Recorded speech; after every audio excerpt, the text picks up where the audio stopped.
All right, we are here. This is the American River Canyon, the Natoman, to the Hill Nisenan people. Placerville is located up that direction. Rock Creek Canyon comes in down here. And this ford in the river was the site of a very unique situation. Now, it would have been the Semene, or fall of 1848, when Hill Nisenan observers over here at Jopatjo, which is their word for the Castle Rocks, actually observed a large force of Miwok warriors, Plains Miwok, not to be confused with Hill Miwok, coming down this ridge towards the ford of the river. What would ensue is the Battle of Wukita-Usu, or the Battle of Rock Creek. Before we go to the actual site of the battle, because this is where they were first observed, a little bit of background needs to be put into this. The architect of this battle was Napoleon Bonaparte. This battle was a part of Napoleon's World War, just as much as the Battle of Waterloo. To put this into relevance, what's putting those men coming down here, the reason the Hill Nisenan observers are watching for them, is 30 years before the gold rush. What has been going on? Now, in part, this comes up to when Napoleon Bonaparte put his brother, older brother Joseph, on the throne of Spain, and the only source of mercury since the time of the Roman Empire was now in the hands of the French. Now, today, a lot of people don't realize the value, the significance of mercury, but at the time, the military strategic importance was vital. Britain went worldwide in a search for additional sources of mercury. Now, in their searches, the richest deposits on the planet that the British could find were located south of San Jose, California. Have you ever heard of the San Jose Mercury News? Well, that's named because their primary product was the production of mercury. Now, you wouldn't think that would have an effect, but it had a tremendous impact on these people because Britain couldn't invade California. At the time, Mexico, this was nominally a state of Mexico's. Vallejo knew the Mexican government wasn't going to be able to hold on to it. And to give an example, when he wrote a letter and sent it to Mexico City, by the time it got to Mexico City and got back, there may have been 5 different presidents in Mexico. We're familiar with Santa Anna, Generalissimo Santa Anna. He took the throne of Mexico, the office of the President of Mexico, 11 times by revolt during this period of time, and he's not the only man doing that. Now, in this state of flux, Vallejo realized California was going to go to somebody. He didn't really want it to go to the Russians, and while the Russians did have a colony at Fort Ross, they had just broken through the Straits of Bosphorus and beaten the Muslims, and had gotten into the Black Sea. Their next objective was to get through the Straits of Bosphorus, Turkey, or negotiate, and get into the Mediterranean. The last thing they needed was another colony clear out here on the Pacific Rim. But to Great Britain, this was extremely vital, and they very well would have taken it, except for really 3 things that came into account. The 3 things, the first comes into this. Britain's East India Trading Company is trying to get stuff from China. Chinese goods. The whole world wants them. And at the time, China said the only thing that you could do to buy Chinese goods was to pay in silver to authorized dealers in Canton, Qingdao. Of the 3 things that would make this battle happen, and a large part why California would become part of the United States instead of part of Canada, part of the British Empire. And people don't realize how much it had a tremendous impact on the people living here, the residents of El Dorado County. China, the Chinese government said the only way that you could buy anything from China was you had to pay in silver. This caused the British to have to go to Mexico to buy silver. So Vallejo was very familiar with the British government because they were in very close contact with Mexican business interests because they needed the silver, because it was the only thing that China would accept as payment for silk, spice, you name it, Chinese goods. However, a fundamental change happens.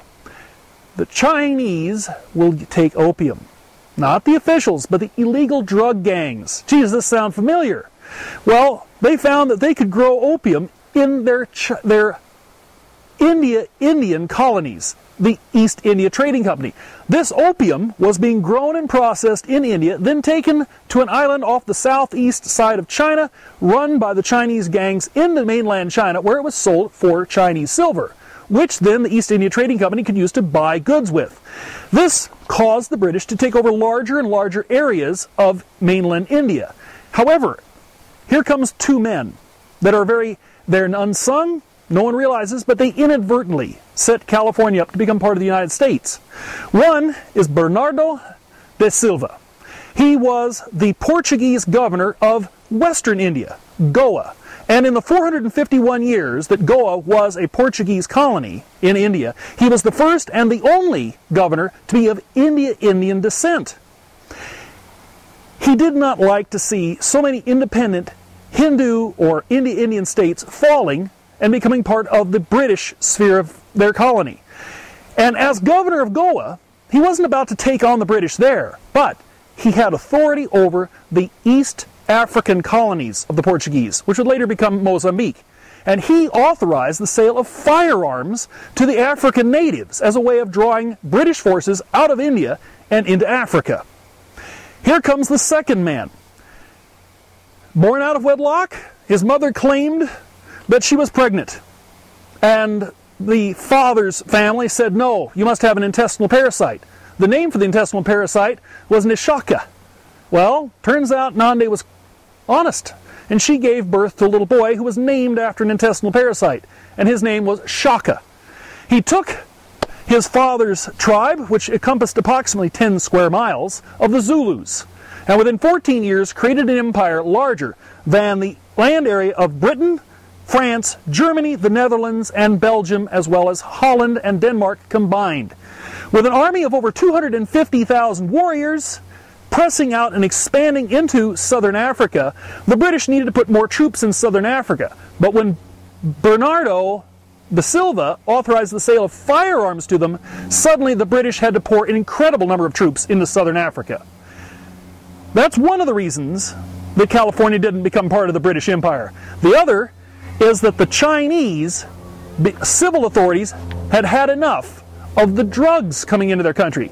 They seized the island off the coast of China and destroyed 2.6 million pounds of opium and seized an additional 20,000 chests of opium.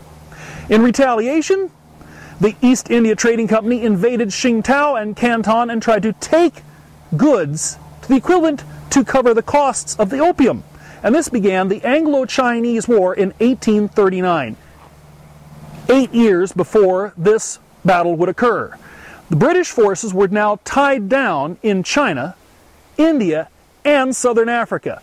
If they wanted the mercury from California, the only way they could get it was to pay. And all of the small mining operations, all in the mountains out of San Jose, the mining of the mercury was not so difficult. It was not particularly dangerous. The problem was the refining. You had to take the cinnabar, heat it up to vaporization point, and collect the mercury.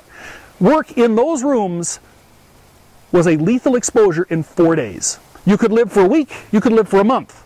The point was, you consumed people.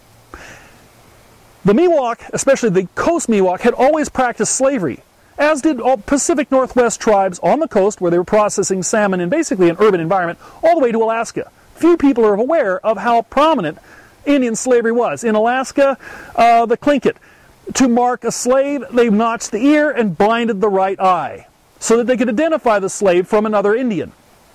Now, the slave trade had gone on, but suddenly there was a need, and the British were willing to pay whatever it took. They needed the mercury in order to combat Napoleon's armies in a world war. This took people out of El Dorado County. From basically the middle fork of the Casubinas River to here was originally Hill-Nisenan homeland. All of that had to have been abandoned. The villages of Ikelepakan, where current-day Herbert Green Elementary School sits, Banak am Muluk, present-day Diamond Springs, Anchoma, where present-day the town of El Dorado. These were major villages, had all been abandoned. They had pulled back to this river because if anybody crossed this river, you had to cross it a ford. It is simply so steep and so impossible to cross that by having observers at these certain places, they could tell if someone was coming across, and the price had been going up. That price is why those warriors were coming down this mountain to cross that ford. And that is why the beginning of the Battle of Wakido-Usu began. Next, we're going to take you to the actual site where the battle took place.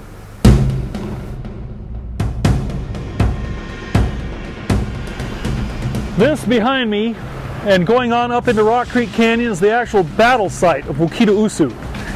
Now, we pointed out, this battle is probably one of the last battles of the Napoleonic World War. And the warriors, Plains Miwok, originating probably from around the villages near present-day Stockton, California, had come up here with an objective. The objective to take Native Americans as slaves because they were being paid top dollar for them by the small mercury mines operating in the hills south of San Jose. This battle, the observers, Hill Nisenan, had gotten a hold of Japatjo, which is Castle Rock, located over this mountain, and it is a singing stone. By tapping on it, receivers at the other end were notified of this invasion. Warriors from Nopochita-Toma, Hikikitoma, the Gallus Dundals on near Meadowbrook started sending warriors. Shliam-Toma, which is located up here, sent down a screening force of warriors. While they were not able to stop them at all, they at least were able to identify here is where they were coming. And this battle began. In the battle, there were 3 metal axes from the hill, from the Plains Miwok, and 1 amongst the Hill Nisenan and Washoe warriors that were the defenders. Other than that, this was completely fought with Stone Age tools, neurotoxin-laden arrows, rocks, clubs, and anything that they could do. This battle would be occurring all along this canyon, extending further and further up into it as the two sides, more and more Hill Nisenan and Washoe warriors coming into play on this battle. Now again, the objective of the Plains Miwok was to grab slaves. This ford was seen as a good location to go for because Sutter's Mill was down at Coloma. The Mormons working there, along with James Sutter, was an unknown. They really didn't know on which side those men would come down on. This was their best bet, and it was probably the largest effort ever made by the Plains Miwok in grabbing slaves as a major concerted effort. But it's an interesting note that Napoleon's World War cost, statistically, clearly, and actually, probably in real numbers, the lives of more citizens, residents of El Dorado County, died, because you count men, women, and children, from Napoleon's World War than from the First World War, the Second World War, Korea, and Vietnam combined, because of this slave trade. Few realize this is why later, during the gold rush, so few Indians would be in Pleasant Valley, because they had been depleted by a very recent war. Now in this battle, you have poison arrows. You have 3 on one side and 1 of these on the other. This was a native battle in that sense. Now, the leader of the Hill Nisenan started out with Tecumbo. Tecumbo was Captain Juan, the chief, or hook, of the village of Nopochita-Toma, and he died. He was killed in this battle. He was the eldest son.